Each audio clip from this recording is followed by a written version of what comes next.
Welcome back, Wayward Soles. Double Tap In, episode 66. Man, I'll tell you, one day we're going to look back at this and go, I don't know how we made it this far. And of course, if we ever get to episode 666, we'll have to change that number. But yeah, that'll be 665-1. Exactly. Yeah. And then 667. That would be the one that would get canceled. Right. Yep. Yeah, I'd dress up as Satan or some shit, and that'd be the end of that. Yeah. God damn. Already off the rails. Off 34 seconds in, and I love it. Yeah, I think you put these two topics on our list. Yeah, I did. I'm a huge fan of both. The topic for today, topics, because we already know that there's going to be multiple topics. Yeah, and we're shooting to cover two, which I think that's fair. Sausage and French onion soup, and you can't go wrong with either one of them. No, you can't. But if you're making specifically sausage, I feel like that's kind of an art. I feel like it's definitely a process. Mm-hmm. In which you need to follow a recipe. And, typically we're cooks. I measure with the heart. I don't use any measuring devices, any of that kind of shit. It's all done by eye, and it drives Jennifer nuts. I think we've mentioned that before. Mm-hmm. Sausage making is a lot like baking. Yeah. In which you have to have a specific ratio of meat to fat, to seasoning, to water, to ice, to whatever you're doing. And it has to be pretty close to exact, or your flavor that you're looking for isn't going to be there. Yeah. Or you end up with consistency, right? I was going to say, or you end up with a mushy sausage as opposed to the traditional sausage that you're used to seeing. What started this process for this topic for me was I was watching, there's YouTube guys out there called the Bearded Butchers.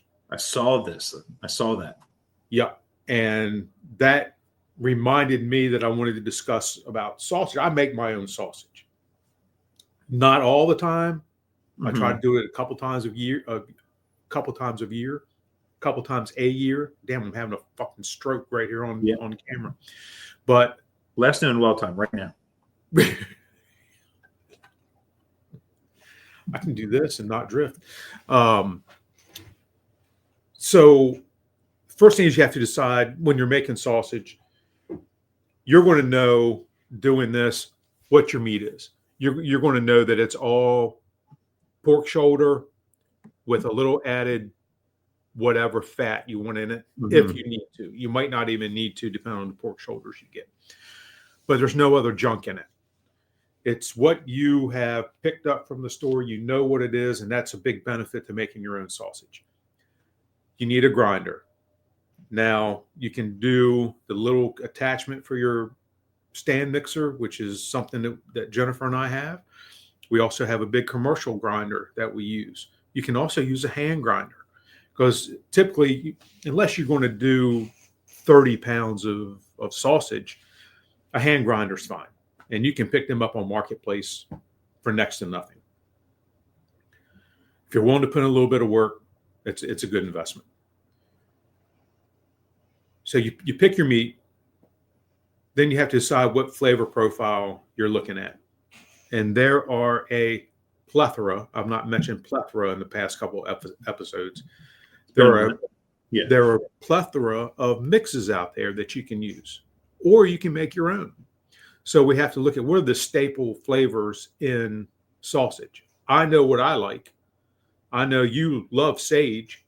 So there we go. We can make a nice sage sausage, and it's going to be fresh ingredients that you do. Then you decide if you need to have, are you going to do loose or are you going to do casing? Mm-hmm. I've said before, I'm basically a lazy person when it comes to this kind of stuff, and I don't like stuffing sausage. So I typically do mine loose and vacuum seal it And that way, if whatever I'm doing, if I want to put it in my spaghetti sauce, if I want to put it in chili, if I want to have it for breakfast patties, whatever, I have those options. The process for doing sausage is surprisingly simple. You're going to grind your meat. You're going to add your seasoning that you want, be it a packet, be it fresh, be whatever it is. You're going to mix it again, grind it again to get all those flavors done. There's that fucking squirrel on my fucking fig tree again. I did sight the pellet gun in the other day, by the way. I'm going to have squirrel dinner. So you run it through again, and then when it comes time to do your seasoning in it, I forgot the step of you might want to add a little bit of ice into your mix. And the reason you do that is when you're running it through your grinder, it generates heat. And you also need some extra moisture in there to get your seasoning incorporated all the way through. Grind it the second time. You should have the chunks that you're looking for, but it shouldn't look like a pate, if that makes sense. You shouldn't overgrind it. So you don't want to use a fine, you have an aperture in the grinder that has a bunch of holes in it. You don't want to use the fine with the small holes. You want to use the ones with the bigger holes. That way it'll give you a nice consistency that'll allow you to pack it into like a burger form to be able to fry it in a patty. It's very, very simple to do. And once you do it a couple of times, you can start to perfect your flavors. And all right, I went too much on sage that time. Maybe I need to add more fennel, maybe a little bit more black pepper, whatever the case may be. But your standard mix is sage, fennel, salt, pepper. That's about it. Very, very simple to do. And you can do it. I've done it several times with venison. The only problem with venison is only about 7% fat. So you need to add your pork into it to get that fat ratio up, because you want at least, I'm going to say at least 17%. I prefer like a 20% mixture when it comes to 20% fat to your protein. I prefer that mixture because it gives you the nice fats flavor. We said it before.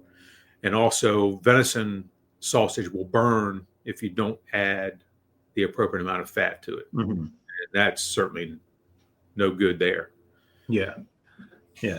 So when you were talking sausage, I was thinking like the summer sausage or like a bologna. Got a recipe for that too. Yeah. And so that I think is a little, I guess it's the same, but like, for that, do you need a little higher fat content for those? You do.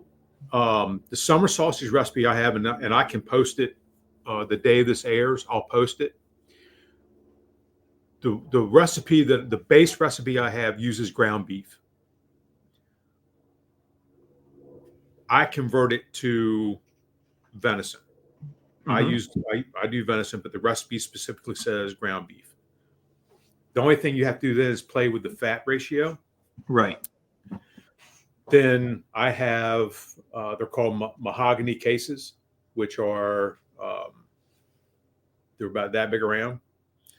They're mahogany in color. They're non-edible.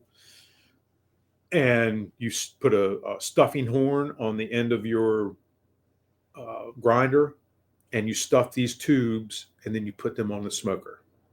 You cook people do it in the oven too. I mean, it's fun. Right. All you're trying to do is cook your meat to 160 degrees, and then you ice bath it.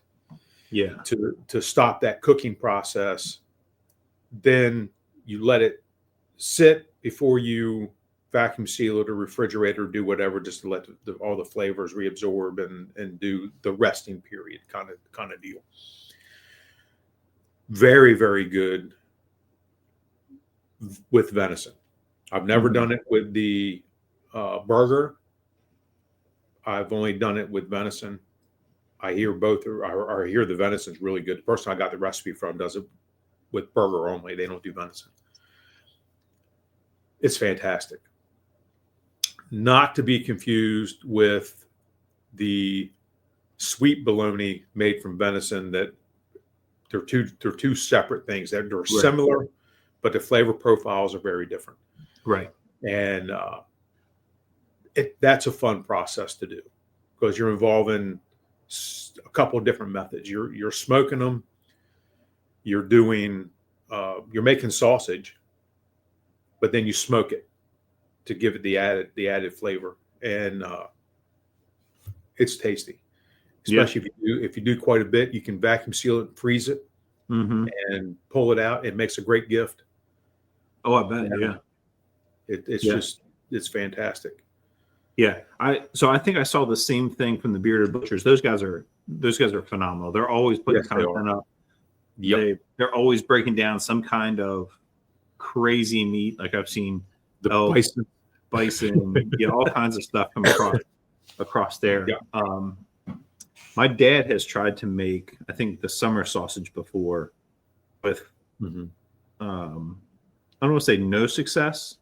Like we've talked about in our other shows, like if it doesn't turn out well, like you've learned something. Yep. So I know he's tried to make it before. He didn't care for it. I know he also likes the cheddar jalapeno sticks. Yep. So I know somebody wanted to say too, real quick. If you add cheese to your stuff, get the high temp cheese. You can't just take regular cheddar cheese and drop it in your mix. That shit won't go well. You got to get high temp cheese. That way it stays whole inside your process and doesn't leak everywhere. Yeah, that makes a lot of sense. So I'd be interested in trying it, because I think he still has all the stuff like the grinder and everything to do it. So I think it'd be fun to give it a shot. Yeah. I know a while ago we talked about scrapple and then the breakfast meat that we had in Cincinnati called Geta, and in making those. And I've never made either, to be honest. But again, talking to my folks about how they made the Geta, if you look at the traditional recipe from Cincinnati, there's pork, there's beef, and then there's organ meat from like the hard organs. And when mom and dad made theirs, trying to follow that, they didn't have the organ meat. And I can't remember what they used specifically, but it wasn't fatty enough. So when they started cooking it, it would fall apart. And it wouldn't brown up and crisp the way that they like it. So just something to consider, that when you guys are doing the sausage, that fat not only adds flavor, but it helps hold it together. And it's going to give that crispiness, like on your sausage patties, the way that you want it. So I told him, I said, to be honest, if you were to do it again, the only thing I would change, and I can't remember what they did for the pork, but I had mentioned I would use whatever ground beef that you used, and then I would use pork belly. Yeah, like I would keep that up, because you still get that. You get a little bit of pork meat, you get a lot of fat. It's going to hold it together, and that's what I would use, and see what would happen there. Like if anything, if you're looking at it, you're like, it looks a little fatty. Add some more ground beef. Yep, and exactly and right. See what happens. That's perfect. Yeah, that's hell of an idea. Yeah, we talked about scrapple, and I think I probably mentioned this. Everybody grew up on Rapple, Rappa Scrapple, whatever it is. And it wasn't until later I was introduced to Hughes and Sulerville Meat Locker, to theirs. that's when I learned that fat content matters. Because if you look at Sudlersville in the package, you can see a fat cap or fat layer. Same with Hughes. And when you cook it, you get fat in your pan from it. And that helps it crisp. It's flavor.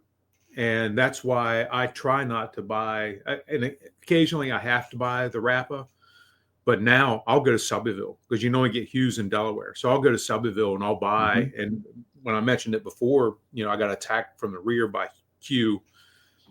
So, he travels from South County all the way to Shelbyville to get Hughes. That's how good it is.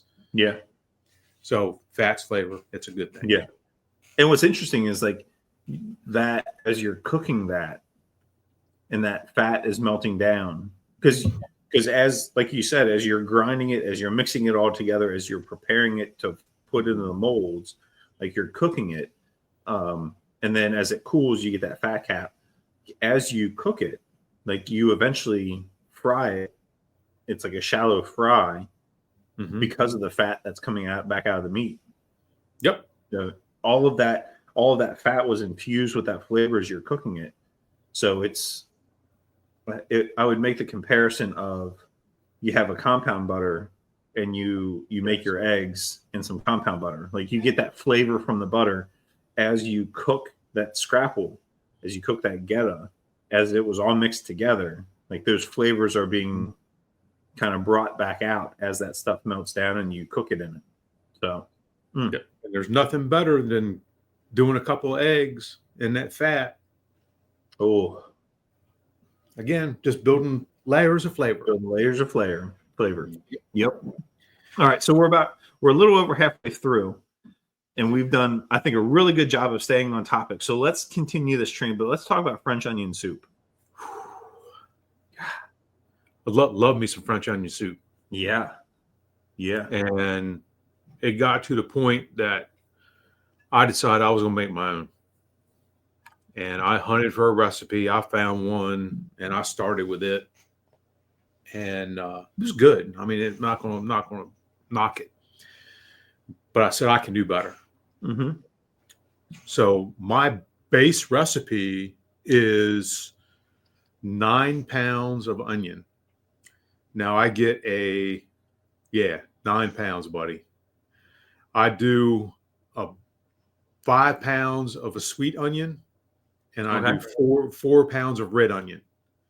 Oh, a red onion. Yeah. Okay. And cut them up, dice them up, and I do all this in the crock pot. So this is a 24-hour process. Just want to forewarn everybody right now, this is a 24-hour process. And you have to trust the process. You can't be impatient with this. You have to devote 24 hours. Because your first 8 hours are spent getting 9 pounds of onion into the crock pot. Cut them up, mix them up, start putting handfuls in. When it gets filled up, I add beef stock. And the beef stock, you can either use the stuff in the container, you can make your own, or I do a semi version of that. I use Better Than Bouillon beef, put a couple of dollops into about 2 cups of water, mix it up, and that is what goes in the bottom. As onions break down, they produce their own liquid. So through this course of 24 hours and getting all 9 pounds of onions into my crock pot, I have to remove liquid. I got a baster. I'll just take some off every couple of hours that way, because if not, it will overflow the crock pot. Right. As we go along, I'm tasting the broth. And if I need to add my seasonings, I start early and start light. No salt, because I'm using the Better Than Bouillon. I will add pepper. I will add rosemary. I will add the standard players, and you can pick any recipe you want to get an ingredient list and add and subtract as you see fit, which is exactly what I did. About the 20-hour mark, you'll start seeing the caramelization of everything. And that's when you know you're starting to get close to being done. And in that next couple of hours, you were just cooking. The onions are done. Everything is done. You're just looking for that color that you want. Because, they get that dark, rich, mahogany, caramelized color, all that. And that's what I'm looking for. I'm looking for color at that point. When it's said and done, I do the whole thing. I do the Gruyere cheese. Jennifer will make her French bread from the starter that she does. And that's what goes on top when it goes in the oven, covered with cheese, and bake the shit out of it and get it all nice and bubbly and the cheese melted and caramelized and all that.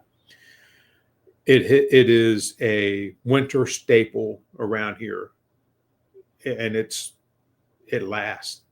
You're talking 9 pounds, and of course it's like spinach. You get 4 pounds of spinach, you get a cup and a half out of it.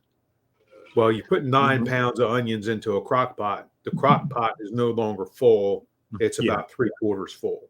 Yeah. But all that flavor's in that crock pot. So don't be alarmed when you end up with a reduced amount. And when it's all said and done, you can't tell the difference between the sweet onion and the red onion, color-wise or appearance-wise. Yeah. But you can taste it. Yeah. And it's fantastic. It's just absolutely fantastic. I love it. I make it. I send it to my mom's house. I send it, whoever wants it, I'll send it to them. Yeah. We've done French onion soup a number of times, and it's one of the things that Rachel, like she'll have a feeling for it, and she does it. Like I think out of all the times that we've had it, I don't think I've made it once. And it's been one of those things that she's like, this is what we're having. This is what I want. And I might see if I can find a recipe. I was going to say, do you know how she makes hers? The last time we did it was in the crock pot. And she actually started it, and we had it the same day. Like, I think it was a day I had a 12-hour day for me.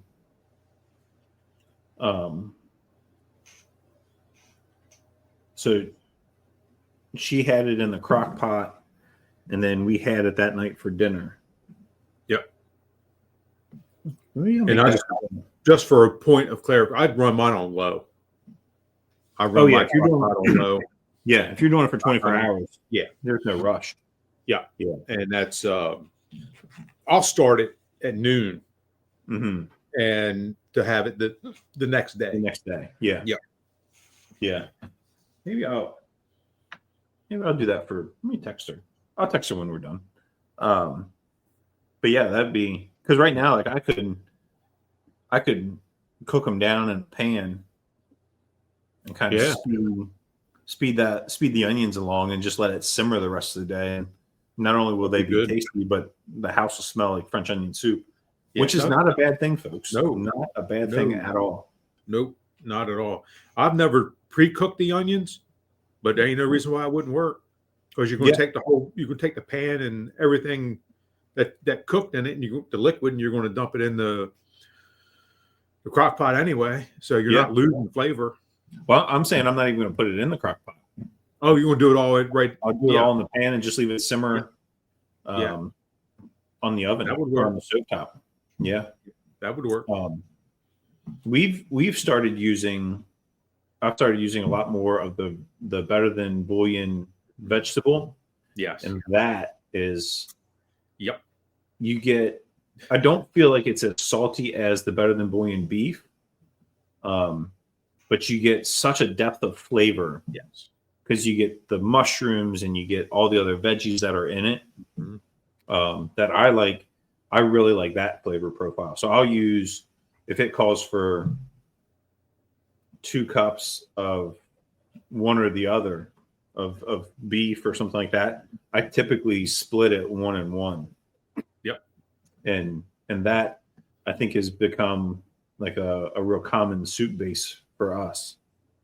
So The only thing that's more salty than the beef is their ham. I'm Their not ham, heavy. dude. Yeah, don't eat it off the spoon. Yeah. Yeah, don't lick the spoon when you're done. You know who has a really good beef broth base is Sam's Club. They're white with the red lid. Yeah. Over by the spices.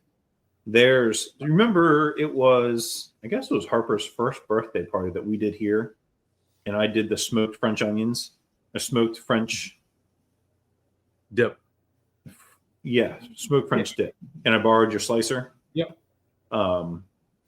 That I use their beef base to make my beef broth. And that was fantastic. That was, holy cow, that meal. Smoked the beef and then did the onions and all that kind of stuff. I think I did those in the pan and cooked them down. Sliced it all up and put it all in the crock pot and just let it simmer on low all day. And then got a bunch of French bread and like sliced it, did some melty cheese. I made some horseradish for it. Holy cow. It was phenomenal. Holy cow, literally. Yeah. Yeah. It was like it was our first experience have a kid's birthday party here. Obviously it was our first kid. She was 1. We did a little one back at Rachel's parents' house, which was fun. It was fine. But like we were having people over and I wanted the adults to be like, to come over and not be like, oh, great, another fucking kids party. This is going to suck. Like we're eating some shitty pizza and, I was like, no, we're coming over. Like you're going to have a feed. And we did it and it was phenomenal. I had leftovers the next day or 2 days, whenever I went to work after that. And like it was just as good. Oh, It was fantastic. Love it. Yeah. Yeah. Kid's birthday party and get treated to a 5-course meal. Love it. Mm-hmm. Yeah. And a good one. Yeah. Yeah. Oh, goodness. Yeah, it's as we discussed before, it's definitely soup season, and that's on my list. Oh, yeah. We did. Our neighbors came over. I can't remember when it was. Doesn't matter. They came over. Phenomenal human beings, like we talked about before. Mm-hmm. And they're like, hey, we want to bring dinner over. So they did a quiche with bacon and onion. And then they did a quiche with spinach in it. And I'm not a spinach fan at all. Like, you can take spinach. One of the only greens I'll eat. Nope, throw that shit in the trash. And the spinach quiche was phenomenal. Yeah. But then they made a potato leek soup. Ooh. Oh my gosh. Oh. Yeah. It was fantastic. It was, oh my gosh. Like, I don't, and this is no complaint. But they could have made double of the soup. They could have made double of all of it. And I would have, there still would have been the same amount of leftovers. The soup was gone. Harper loved it. Lincoln loved it.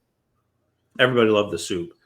But it was like we could have eaten double that.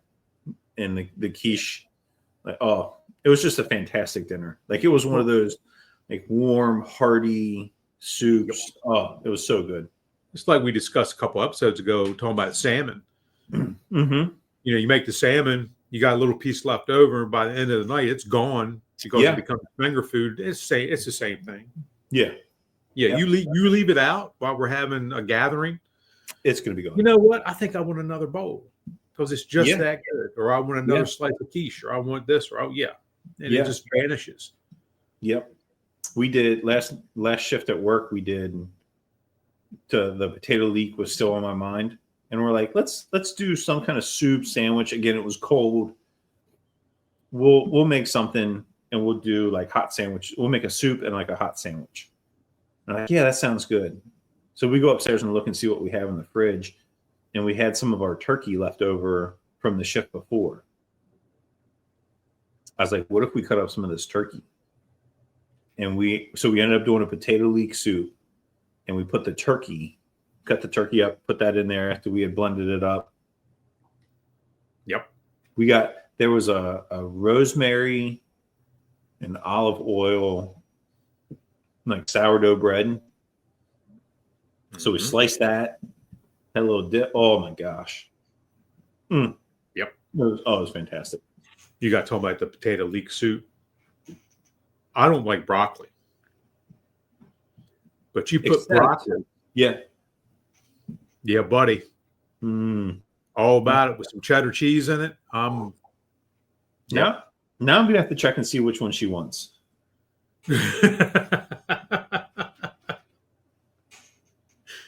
Yeah, you can't beat it.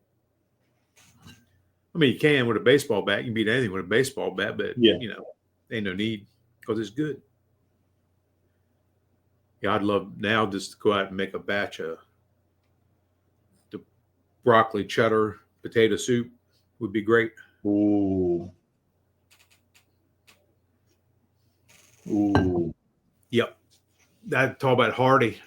Here we are I think we're in the 30s now, but we weren't this morning. No. Yo, shit, it's 38 degrees now. We're having a freaking heat wave. Yeah.